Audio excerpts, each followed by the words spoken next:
شيبة شيبة شيبة شيبة شيبة شيبة شيبة شيبة شيبة شيبة.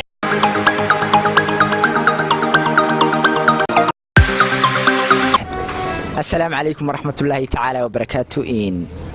maanta waxaan wadaa anigoo ah abwaan cabdikariin siike aan doonaya inaan halkan aan ka soo jeediyo hees markaa aan dhawaan sameeyay una sameeyay markaa qof aniga igu qaaliya si baan dhaho inaan markaa aan aad u jecelahay oo markaasi lagu magacaabo sagal. markaa heesta magaceeda waxa la dhahaa sagal baa la dhahaa. midhaheeda goordhawad ayaa madaxda saan dhaho ayaan sameeyay. markaa sidoo kalena waxaan isku dayaayo aan iyadana sameeyay xagga laxanada. markaa waa hees la xamaysan, hees badan oo la xamalaha oo aan leehayna waa jiraan.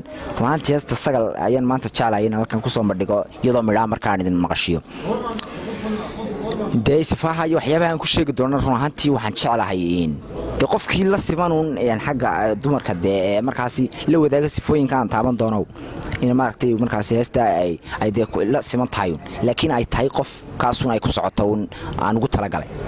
sidan heestu ku bilaamaysaa. heestu waxay ku bilaamaysaa sagalay jacaylkaagu waa mid igu siyaadaya subaxdii timaadaaba waxa ii sidaa aniga sawirkaaga oo quruxsan iyo dhambaale suugaana oo adiga ku saabsan. saqda dhexe kol soo toosay sumcadii milkaha suuban ee saadirkaygu kugu deeqay anigoo sifaynaya sawd fiican geeraaray saamaleelay oo heesay. halka aad ku sugan tahay iyo sabadii kalgacalkeenna iyo sadrigaygu doonaaye sahal yaanu kula noqonne Soomaali dumarkeeda runtii waad u sidataaye.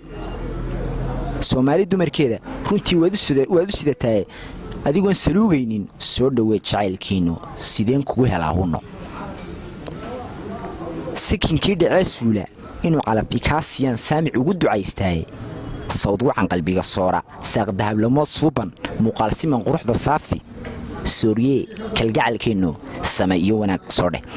marka heestan waxa ku tilmaamaya maadaama in qofkan aan jecelahay qof aan markaa aniga meel la joogin oo deegaankana jooga runtii dalka ka mid ah in maaragtay dhambaalka markaa aan u diray markaas aan leeyahay waxaasoo dhan maadaama ay jiraan oo adiga maaragtay daraada ay hayaan ka soo jawaab. markaa adiguna waxaan ka sameeyo wanaag soo dheh aasha waxaan aniga qanciyo sida aan maaragtay ku amaanay ama aan ku rabo waxa la midoo jawaab noqonayo wanaagsan aan ku farxo iyo soo dheh. markaa heestaasi runtii intaasii kusoo gabagabaysa iyadoo la xan lehna insha Allah in mustaqbalka dhow laga raaca ayaan jecelahay taana way wada joognaa. intaas ay heestaa sagal runtii aan kusoo gabagabeynaya. شيبة شيبة شيبة شيبة شيبة شيبة شيبة شيبة شيبة شيبة